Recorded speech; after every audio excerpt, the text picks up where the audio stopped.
Mahigit 200 ang nasawi sa nahulikam na pagbagsak ng eroplano sa India. Ayon sa Overseas Welfare or Overseas Workers Welfare Administration o OWA, walang Pinoy na nadamay sa trahedya. Nagpaabot naman ng pakikiramay si Pangulong Bongbong Marcos. Yan at iba pang balita abroad sa report ni Mark Salazar. Kaka-take off lang ng Air India plane mula sa Ahmedabad Airport. Pero kapansin-pansing imbis na tuluyang tumaas, bigla itong bumagsak at sumabog. Ayon sa Air India, ang Boeing 787-7 aircraft ay may mahigit 200 sakay at papuntang Gatwick Airport sa London. Ayon sa Air Traffic Control, nakapag-signal pa ng Mayday ang eroplano bago naputol ang komunikasyon. Nabagsakan nito ang isang doctor's hostel. Naiwan pang nakatusok sa gusali ang buntot ng eroplano. Ayon sa mga pulis, mahigit 200 ang nasawi.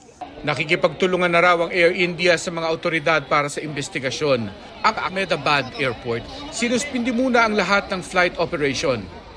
Si Indian Prime Minister Narendra Modi ikinalungkot ang trahedya at nakikiramay sa mga namatayan. Sa Myanmar, isang military jet ang bumagsak din at nagdulot ng sunog. Ayon sa militar, nagkaproblema sa makina ang jet. Pero sabi ng isang rebelding grupo, pinabagsak nila ang military jet. Sa China, nilamon ng malaking apoy at maitim na usok ang isang paradahan ng mga motorsiklo.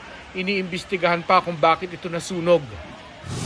Sa Northern Ireland, sa United Kingdom, apektado ng riot ang 10 Pilipino at kanilang pamilya ayon sa ating Department of Foreign Affairs.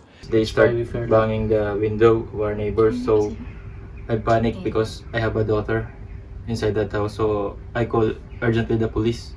Sabi ng mga pulis, ito'y racially motivated hate crime laban sa ibang lahi.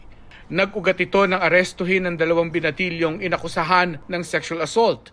Naglalagay na ng watawat ng Pilipinas ang ilang Pinoy sa kanilang pinto para hindi madamay. Mark Salazar, nagbabalita para sa GMA Integrated News.